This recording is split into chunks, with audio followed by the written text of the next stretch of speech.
Assalamualaikum warahmatullahi wabarakatuh. Salam sejahtera untuk kita semua. Puji syukur atas nikmat Tuhan Yang Maha Esa yang telah limpahkan rahmat, kasih sayang, dan karunia kepada makhluknya sehingga kita bisa sehat pada hari ini. Perkenalkan, nama saya Shirley Afera Yolanda, NIM 0430758834, mahasiswa Universitas Terbuka, Prodi Ilmu Hukum. Di sini saya akan menyampaikan terkait rangkaian COVID-19 di Indonesia dan upaya pemerintah dalam menanggulanginya. Bermula dari kota Wuhan, tepatnya di Tiongkok, virus jenis baru ini telah menyebar ke berbagai belahan negara di dunia, termasuk Indonesia, yang menyebabkan timbulnya penyakit coronavirus disease 2019 atau yang disebut juga dengan COVID-19.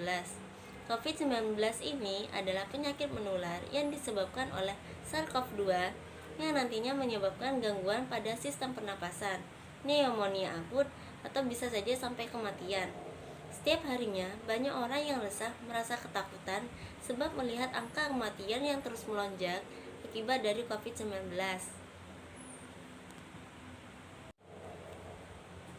Gejala awal yang diderita oleh penderita COVID-19 ini seperti gejala umum yang diderita seperti pada sakit umumnya.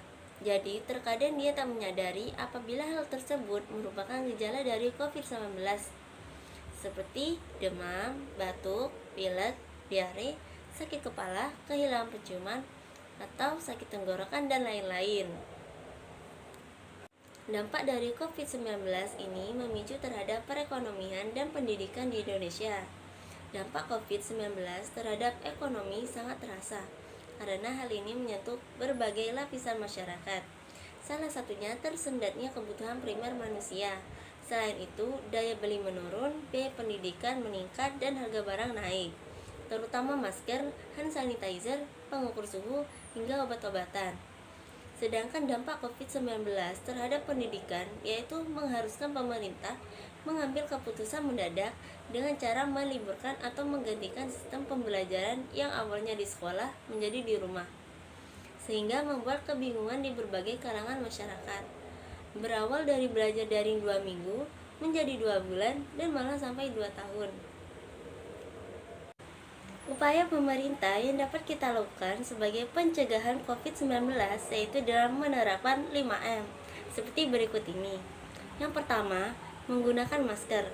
Cara pencegahan COVID-19 yang paling efektif untuk dilakukan adalah dengan menggunakan masker. Alat ini harus digunakan terutama saat berada di tempat umum atau berinteraksi dengan orang lain untuk menurunkan resiko penyebaran virus corona dengan memblokir tetesan air liur agar tidak masuk ke tubuh.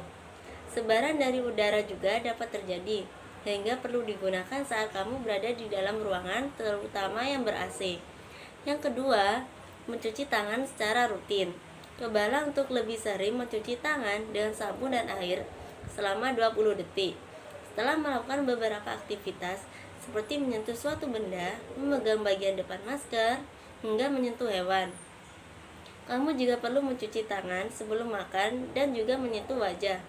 Jika air dan sabun tidak memungkinkan, gunakan hand sanitizer dengan kandungan minimal 60% alkohol. Yang ketiga, menjaga jarak. Menjaga jarak saat berada di luar rumah, pastikan untuk menjauhkan diri sekitar 1-2 meter. Selain itu, hindari juga ruangan tertutup dan lebih banyak aktivitas di ruangan terbuka yang menyediakan udara segar.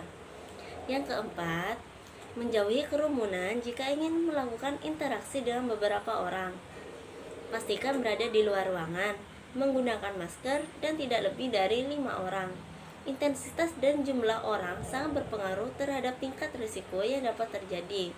Yang kelima, atau yang terakhir, mengurangi mobilitas apabila keperluannya tidak terlalu mendesak. Ada baiknya untuk tetap di rumah. Meskipun merasa sehat, belum tentu saat berada di rumah tetap dalam keadaan yang sama atau menyebarkan virusnya pada keluarga di rumah.